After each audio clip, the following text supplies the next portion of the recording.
What is going on, Roundtable Sports? My name is Colby Cochran. I am your host here with Roundtable Sports, and we got the first Smackdown here of the 2024 season. We got playoffs starting right around the bend, and this is where it all begins. The hunt for the Lombardi Trophy, everything on the line, and we have our creators here. We got One Bar for the Vikings, we got Jake here for the Rams, and we are going to break down this matchup for the wild card round. Today's video brought to you by BetUS. We'll talk to you guys a little bit later on how you can get an exclusive deal from them. But before we start to break this game down, before we get into the nitty gritty, before these guys start really going at each other's necks, let's see how they're doing before they really start hating on each other. Jake, my man, how you doing?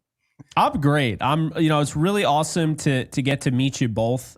We talked a little bit, off air beforehand, and I'm just excited. I like you both. I like what you guys do, and yeah, no ill will, regardless of what I say. I'm not really much of a trash talker because I'm not on the field, so I can't back that up. So yeah, it should be fun.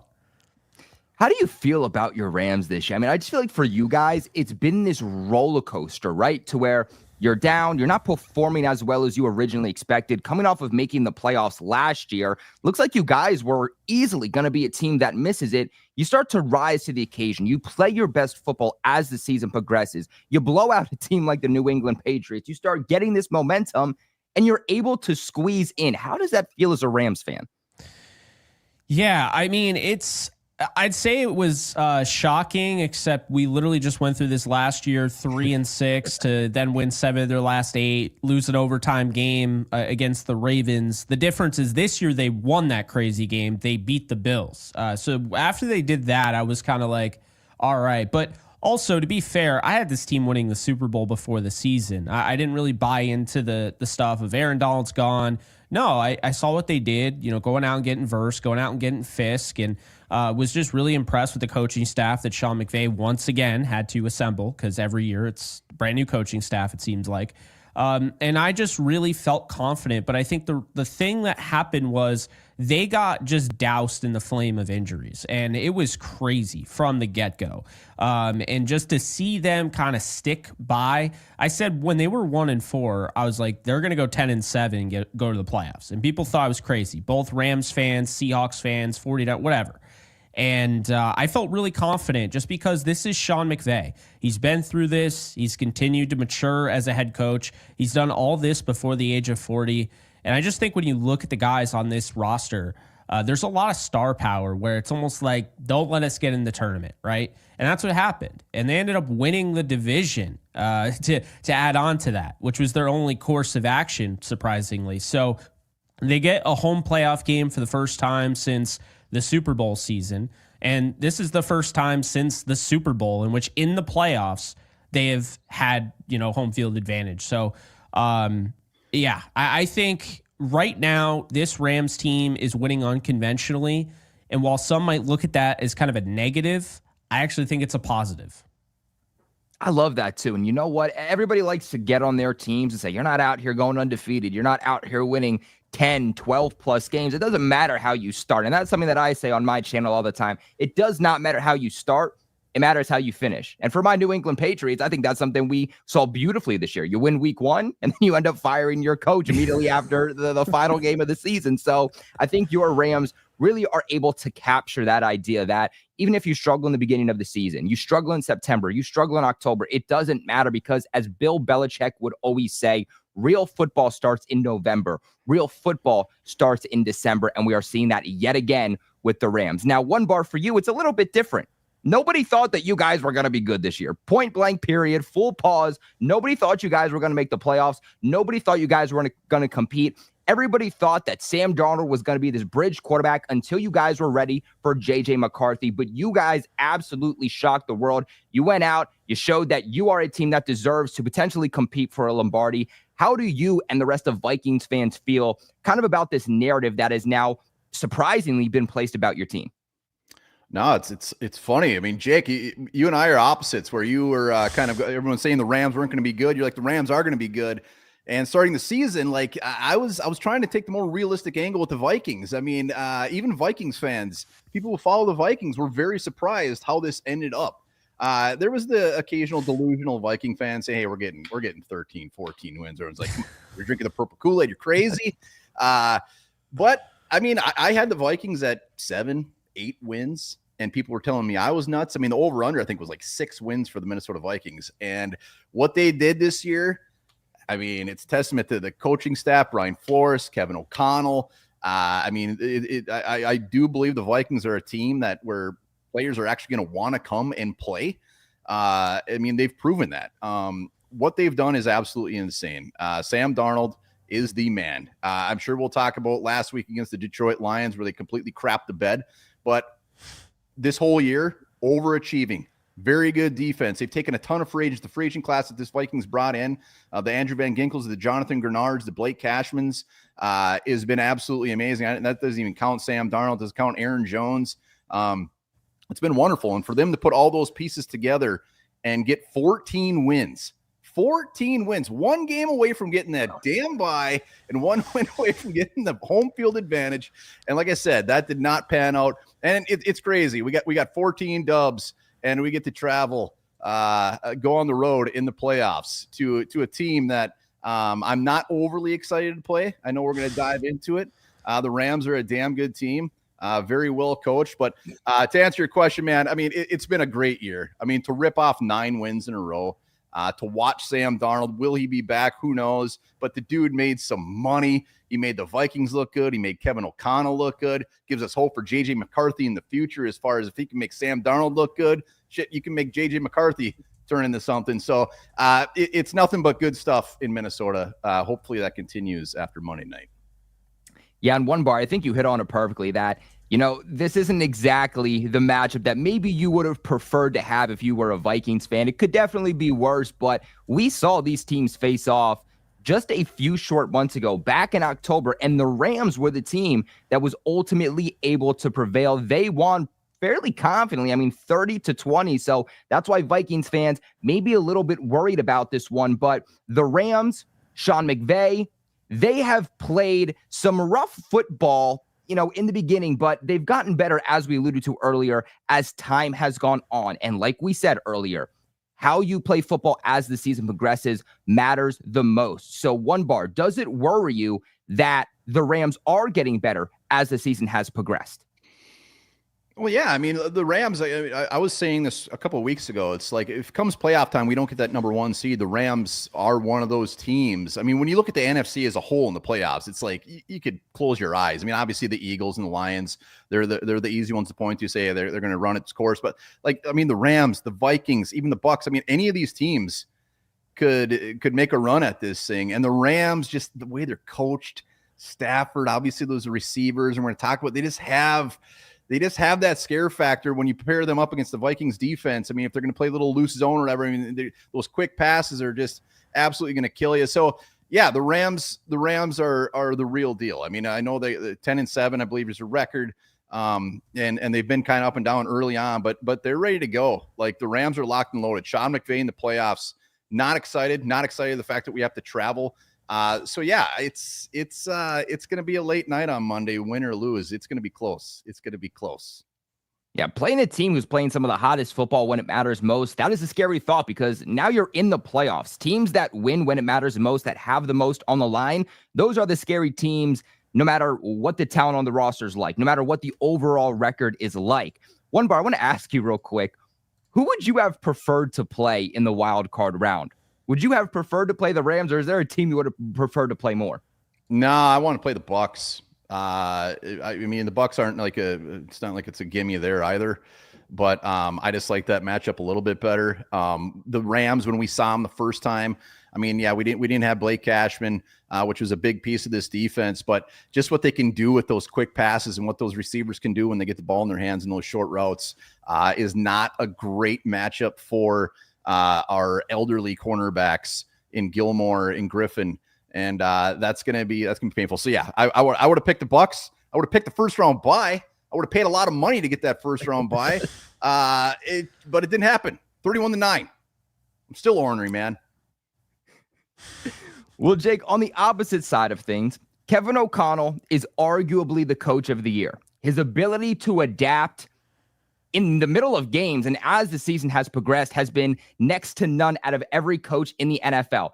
Does it worry you as a Rams fan that he is going to be able to adapt and learn from the mistakes that the Vikings made early on in the season when they lost to your Rams and kind of implement that here and come out to prevail?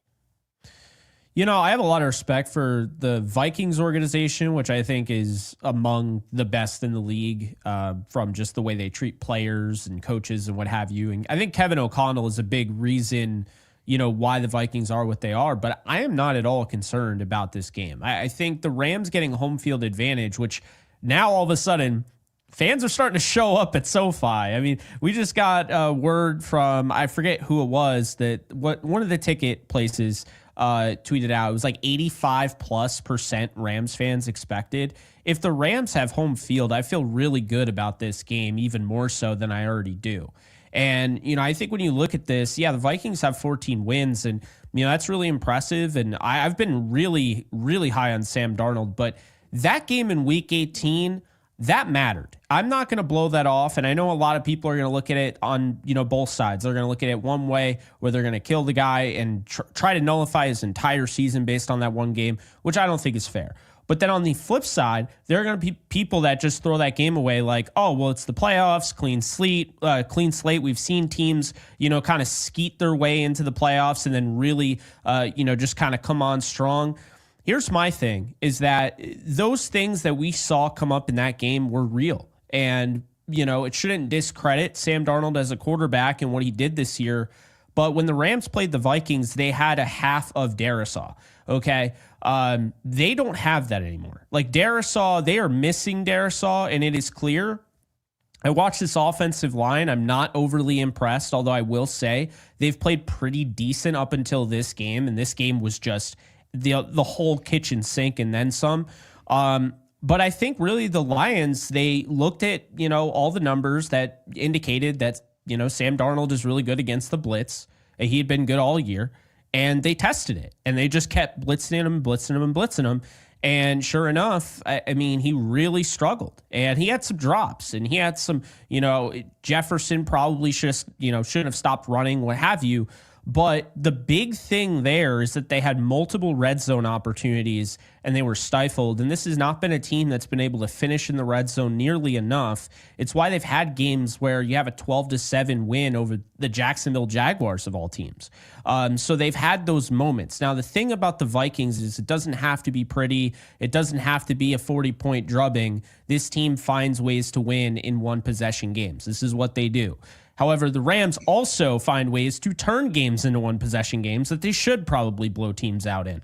So I do think that is a little bit of a concern. But when I look at the Rams, this is a team that really hasn't been healthy the majority of the season. They are now as healthy as probably they've been all year. This iteration of the team, they're really just missing Blake Corum at this point, which I don't want to, minimize that loss.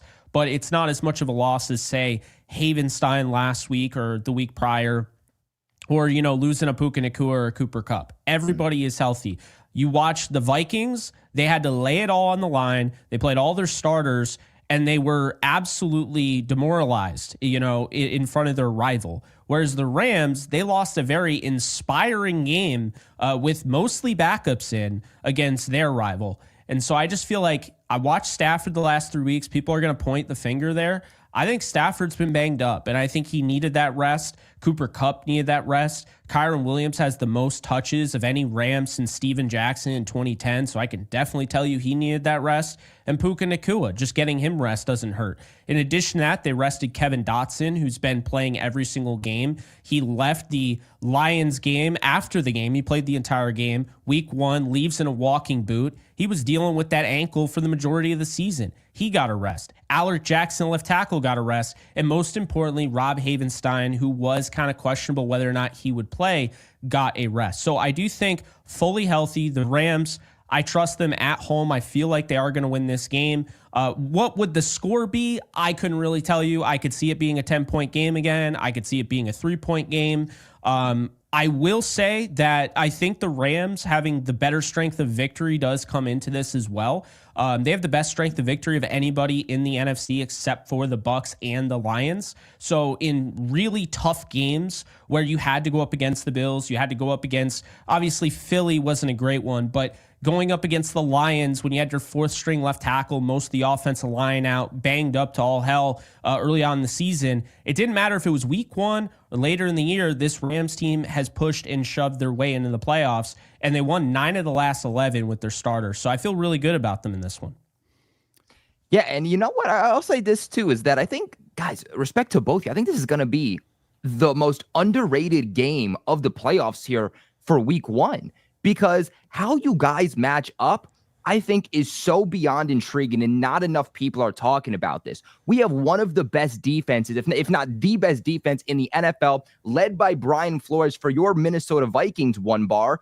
You guys, I think, lead the NFL in takeaways too. You guys make opportunities defensively, but then on the opposite side of things, you know, Jake, what your Rams are able to do offensively, they run the most motion in the NFL right next to the Miami Dolphins. That allows them to get their players in favorable matchups, to get them in their one-on-one matchups, your Cooper Kupps and whatnot. So I think it's going to be really intriguing to see how that motion can help get your Rams players into favorable matchups, and how maybe Brian Flores is able to stop that. I think that's where this game starts. I think that's where this game finishes, is with the Rams offense and the Minnesota Vikings defense. But Jake, while we got you here, I want to know, what is the biggest weakness to the Minnesota Vikings that you think the Rams can take advantage of in order to continue on in the playoffs?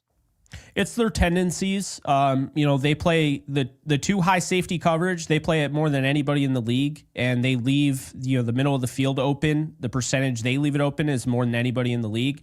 I think the Rams can really take advantage of that, and I think they will. There's multiple guys that can really beat them yards after the catch. You talk about Jordan Whittington, Puka Nacua, Cooper Kupp, Tutu Atwell, Tyler Higbee. They got him going. So I think that's something that they're really going to look at. They've also been trying to get the passing game going out of the backfield. Kyron Williams has had more touches as of late. In addition to that, Ronnie Rivers caught 4 balls in that Week 18 game. So I do look for them to kind of attack the middle of the field. I know they didn't have Blake Cashman the last time, and that obviously does change some things there. But I still think that is a weakness here because of their tendencies. And in addition to that, if you try to blitz Stafford, especially on first down, I totally understand why you would try to do that. But Stafford has just made teams pay when they try to blitz him on first down. So when you take that out of it, I think that's where it really, kind of leads you to the, expectation where if the Rams defense, who has not allowed more than 10 points with starters fully playing the last 3 games because we're nullifying Week 18,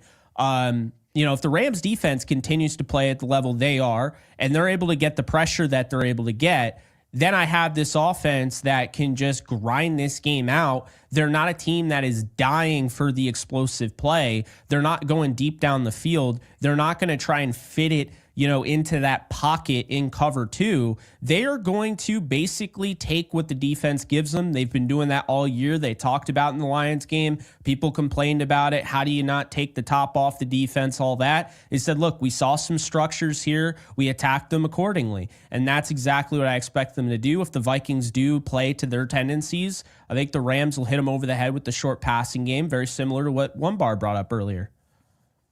Perfect, guys. Make sure you don't forget, subscribe here to Roundtable Sports. This is the main hub to each of our divisions. We have each division covered in the NFL, but this is where you get content you're not going to find anywhere else. We have creators from every single NFL team coming on here, doing things just like this, exclusive content. Make sure you guys go ahead and subscribe here. We got Wake Up and Ball every single Monday through Thursday, or Monday through Friday, rather. And then every single Thursday at 5:30 p.m. Eastern, we have Draftaholics, where we have guys, including myself, breaking down everything happening in the 2025 NFL Draft. And of course, while you're at it, let us know in the comment section below. We want to hear from you guys. Who do you think is going to win this game? Like we alluded to, this is where all the marbles matter. This is where if you do not show up, your hunt for the Lombardi is officially ended. It is win or it is go home. Who do you have winning, the Vikings or Rams? Let us know in the comment section below. But One Bar, I want to go over to you and I want to ask you the same question that I just asked Jake, and that is,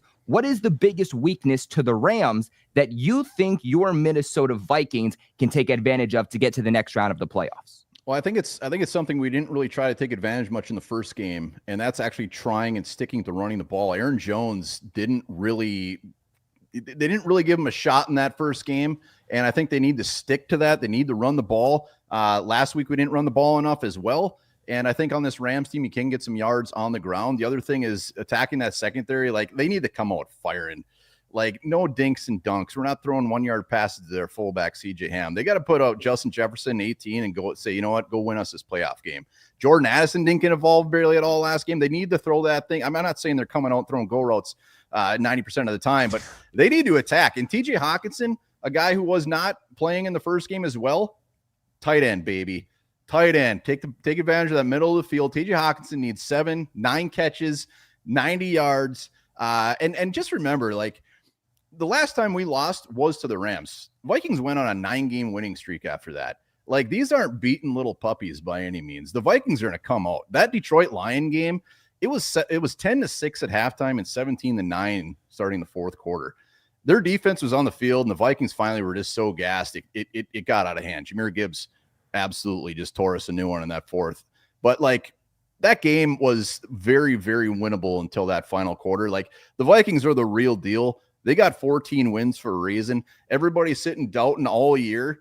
Like, oh yeah, are they the real deal? Week 8, week 9, week 10. Are they the real? Okay, the real deal. Sam Darnold, is he the real deal? Is he? Oh, finally, it's a real deal. And he has one bad game. And everyone's like, oh, there's Sam Darnold. Oh, Vikings are frauds. It's like BS, man. I love it, man. I love when everybody's against it, because we've been all year and we've been proving everybody wrong. And the thing with Sam Darnold last week, and maybe I'm delusional, and I am half delusional at least, but I actually enjoyed what Sam Darnold sucked at last week.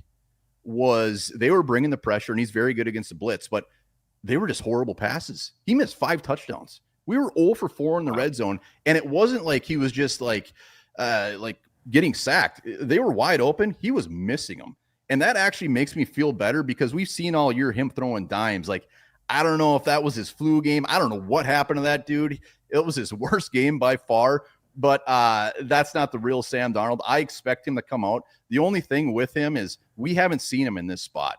Like, even last week, like, is that the real deal when he's under pressure, or was that just a crappy game? We haven't seen Sam Darnold in a playoff game. We haven't seen Sam Darnold where it matters. So it's going to be very interesting to see. But as far as what going back to your original question, it's just, we got to attack the Rams. They're going to be bringing the house. They got some guys up front. I'm not happy with some of those guys they got up front versus Fisk, who I absolutely loved coming out of the draft. Pains me that we get to go against him. But got to get the ball out of his hands. Sam Darnold will take sacks. He will get sacked 3 times this game. I guarantee it. He can't get sacked 5 times. He can get sacked 3 times, and he will. But he's got to make some plays. Well, guys, before we go ahead and we continue on today's breakdown, want to go ahead and look at the odds via BetUS for this game. Right now, when you guys sign up with BetUS, you use the promo code YouTube150, YouTube150 when you sign up. By the way, super quick, takes less than 60 seconds. You can use the website. You can use their mobile app. You'll be locked into an exclusive offer of a 150% sign-up bonus on your first deposit, followed by 125 on your next 2, all the way up to $2,000. That is a deal on your first 3 deposits that you can utilize right now. You can use it on the playoff games. You can use it on the Super Bowl. You can use it on college football, basketball, baseball, hockey, horse racing, fighting, politics, entertainment. BetUS has the best betting variety in the business, something they pride themselves on, and the deal doesn't stop there. They're even giving you 10% back on your net losses 2 times a year. Play smart, play responsible, but go ahead, have a little bit of extra fun in the playoffs and the postseason here with BetUS. Now, I'm going to get your guys' score predictions and overall thoughts at the end of the stream before we send you guys away. But right now, it looks like the Minnesota Vikings are just 1 point favorites, and the over-under is 47 total points. Jake, let's start with you. What do you think about these odds?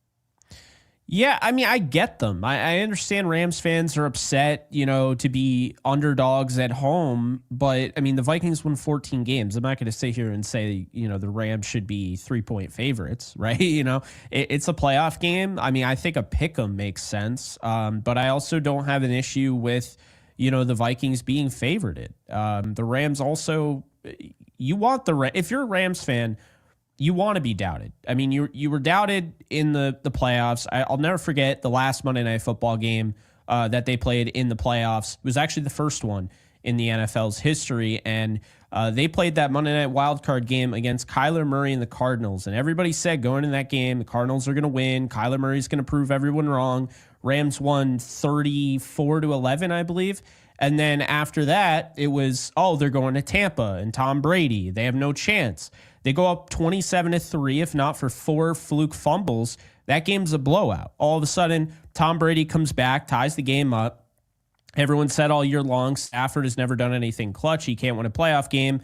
And sure enough, he goes down the field and wins the game for the Rams. And then the 49er game. They can't beat the 49ers. Can't happen. Down 10 in the fourth quarter. Matthew Stafford wills them back. Defense wills them back. They win that game. And then the Super Bowl.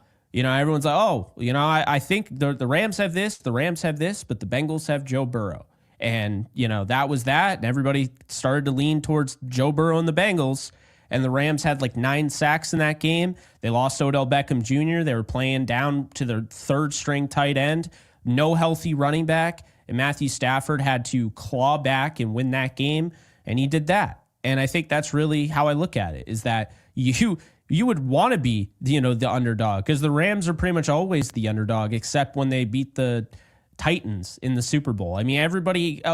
to be fair, the Patriots won, the greatest show on turf. I'm sure the Patriots weren't favorited in that game, but everybody wanted them to win. So, yeah, I don't mind being the underdog, and I think it's definitely fair because it's a testament to what the Vikings have done this year. Winning 14 games is not easy, and I don't think we should just minimize what they did.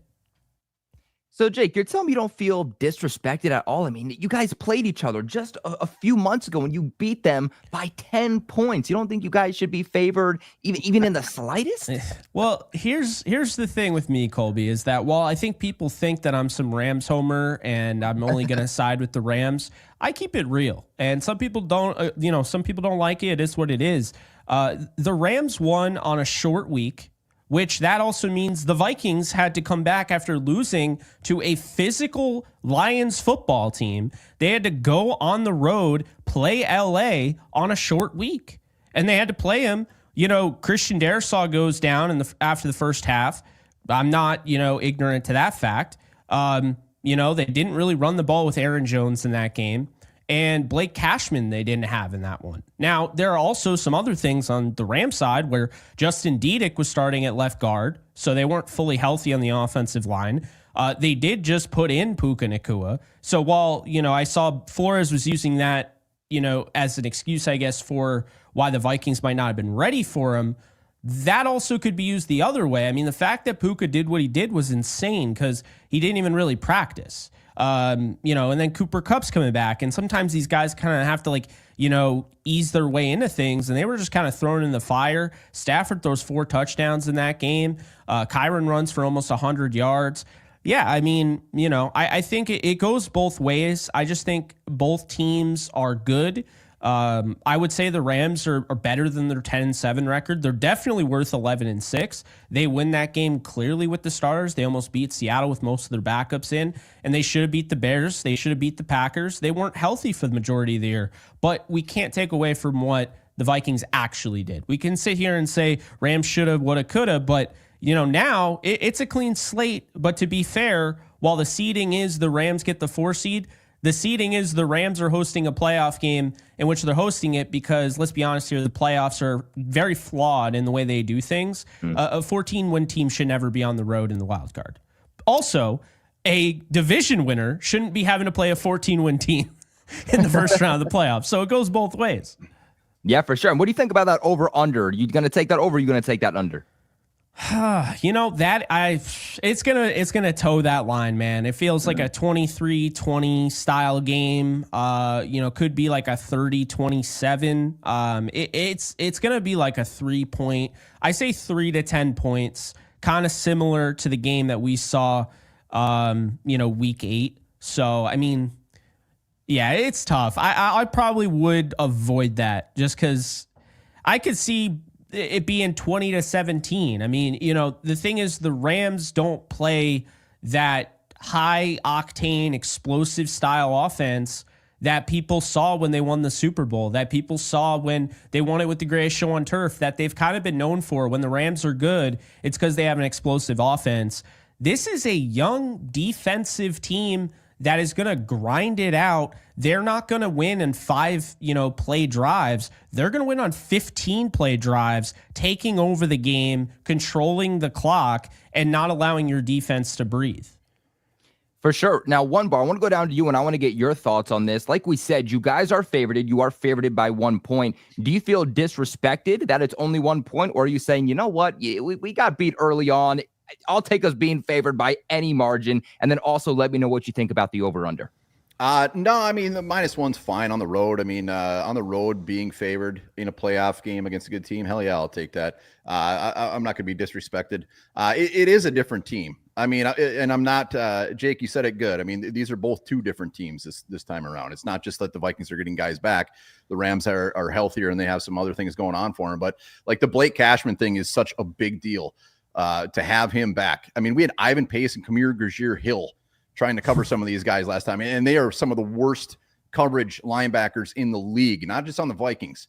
Blake Cashman does it all. Blake Cashman's going to be in the middle, making sure that stuff doesn't happen, or at least trying to contain it. They're going to get theirs, but Blake Cashman will be much better at that. And TJ Hawkinson, having him, I can't say how much of an improvement that'll be over having Johnny Munt last time as our tight end. And Cam Robinson being at left tackle when they made that trade, he's been good. He hasn't been great by any means, but he's been good. He's no Darisaw. So the Vikings are a different team. I can't really even compare it to the first time we played because we went on such a tear after that. I mean, a 9-game winning streak, just everything just humming. So again, everybody's going to point to last week, but the -1, I'll take it. Over under, that is a tough one at 47, man. I would take. My prediction's gonna make me wrong, but I would take the under, but my prediction's actually over. So, ooh, all right. Well, guys, this is where we kick it to you. Let us know in the comment section below. What do you think about these odds, or what are you taking with BetUS? Help each other out. Have a little debate. Should you take the over? Should you take the under? And what do you think about the point spread? Let us know in the comment section below. But fellas, I got one more question for each of you before we get into final predictions, final scores. And Jake, we'll start here with you. What is the biggest worry that you have for your own team heading into this game? Yeah, I think the biggest worry is Stafford, even with that rest, is still really banged up, doesn't look like himself, and you'll see it on the first drive. Like, you'll know. Like, if he comes out and he's just missing throws and what have you, it's going to be, oh no. Like, what are we going to do here, right? Because I trust this defense. I know people are going to get on them. They're young. They've been really, really good as of late. Everyone beat them over the head when they gave up 42 against Josh Allen, the Bills. They focused more on beating up the defense than actually crediting the win, right? Well, the defense heard that. They went on the road in the pouring rain against the 49ers, who were desperate to win that game. They held the 49ers to 6 points. Then they go out in the freezing cold. I know, I was there, against the New York Jets. Probably one of the coldest games I've ever been at. And it was not easy. They hold them to 9. Okay. And really, they were outplayed the majority of the game, first 3 quarters. Rams defense stepped up. They held them to 9. Then you go on a short week after that game, traveling 3,000 miles to play the Arizona Cardinals, who have everything to play for, pride-wise, right? And they want to knock the Rams out. They hate the Rams. They beat them 41-10 earlier in the year. And the Rams come out, and that defense, despite the fact the offense was almost non-existent, the defense stepped up and had a huge turnover at the end of the game. This has been like a bend-don't-break style defense, but they've been so good in the red zone. And the thing that I want to point out here real quick, and why I think that, the reason to answer your question, why the scariest thing is on the offensive side, not the defensive side, and why I trust the defense, right? The defense is the number 1 4th down defense in the playoffs right now over the last second half of the year. They have been so good in those moments. Now, that might not make sense against the Vikings, but if they move on, we know Dan Campbell will go for it like 8 times. I don't have to tell one bar that. So yeah, that bodes well. As far as the offense, yeah, they've won unconventionally. They're going to have to move the football. They're going to have to run the football. But the thing that worries me is, if Stafford comes out, that's the biggest worry. If he comes out and he looks awful and he looks like he's not healthy, the Rams are in trouble.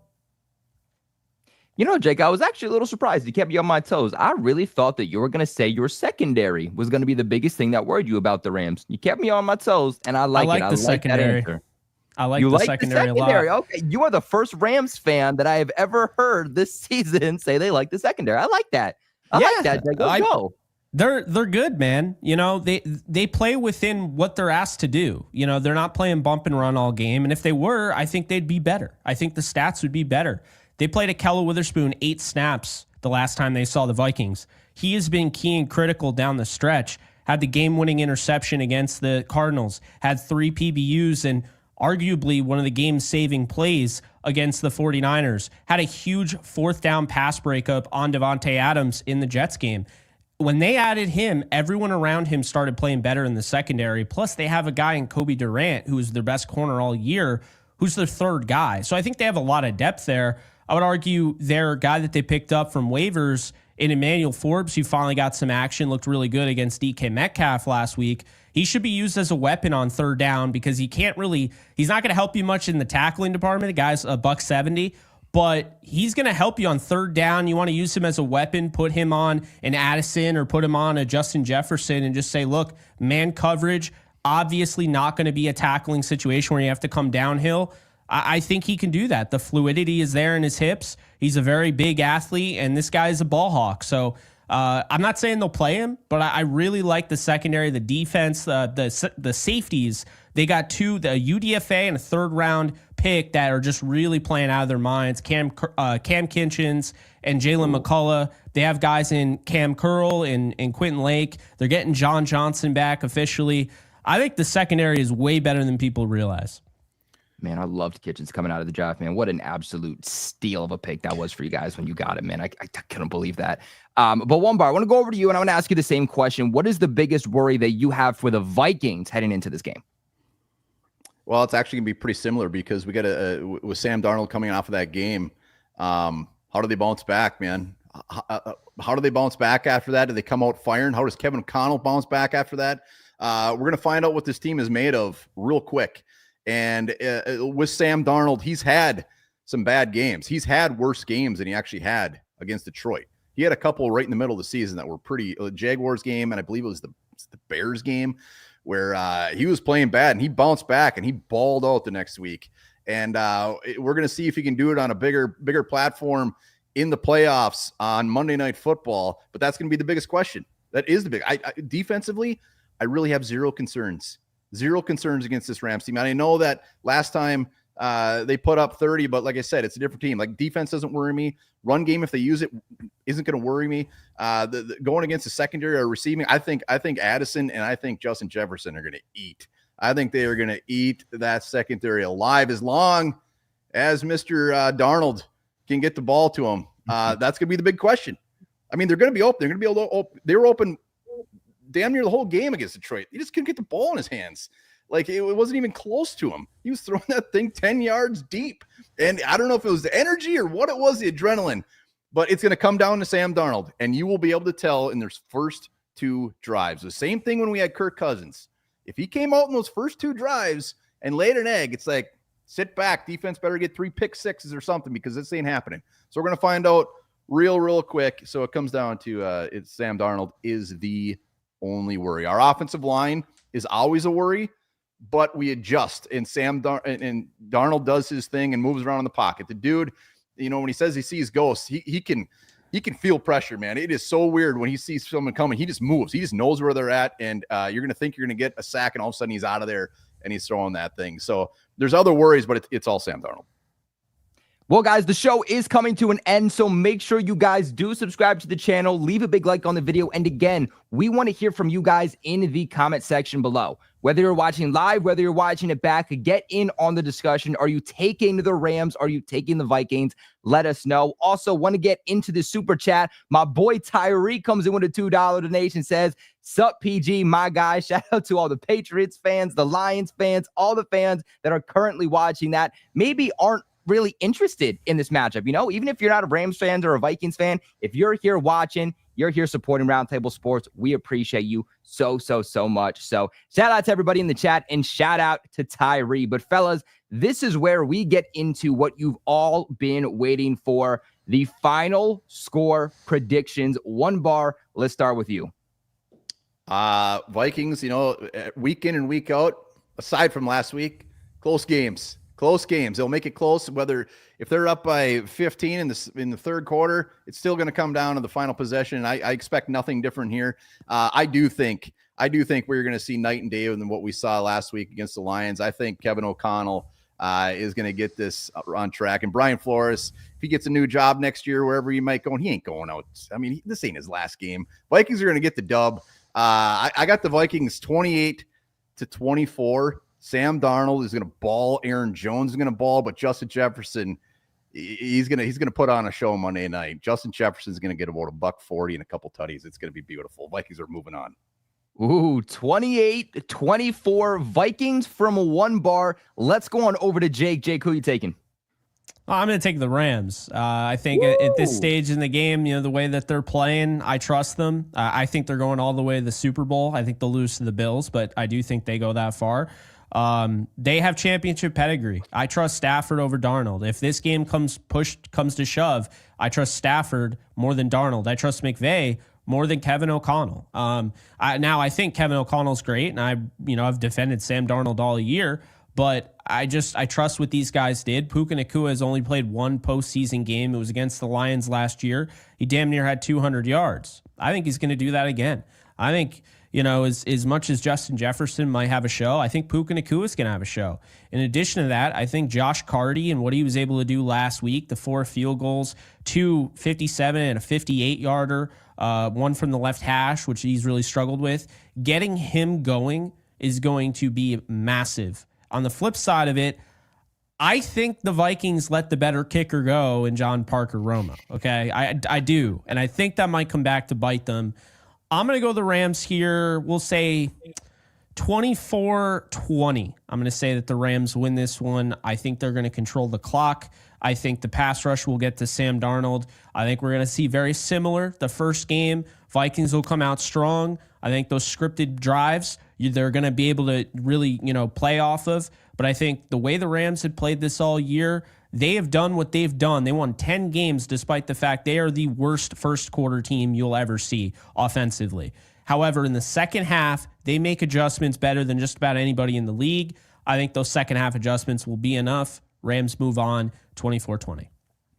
One bar is taking his Vikings. We got Jake taking his Rams. What do you guys think about that? Let us know in the comment section below. Another massive shout out to BetUS for sponsoring today's video. Make sure you guys go ahead, sign up, use promo code YouTube150 to get that exclusive limited time deal from them. Leave a big like on your way out. Again, subscribe to the channel. Want to give a massive shout out to Rufus, who comes in here with a $5 donation. Says, Lions fan here. Stay away from Van Ginkel. He's a monster. Respect. What an absolute steal for you guys to have gotten in free agency. Made a massive impact on that defense for you guys. Definitely an underrated dog that maybe Stafford wants to stay away from a little bit. But hey, guys, again, let us know your thoughts in the comment section below. I'm Colby Cochran for Roundtable Sports, logging off. Appreciate you guys for watching.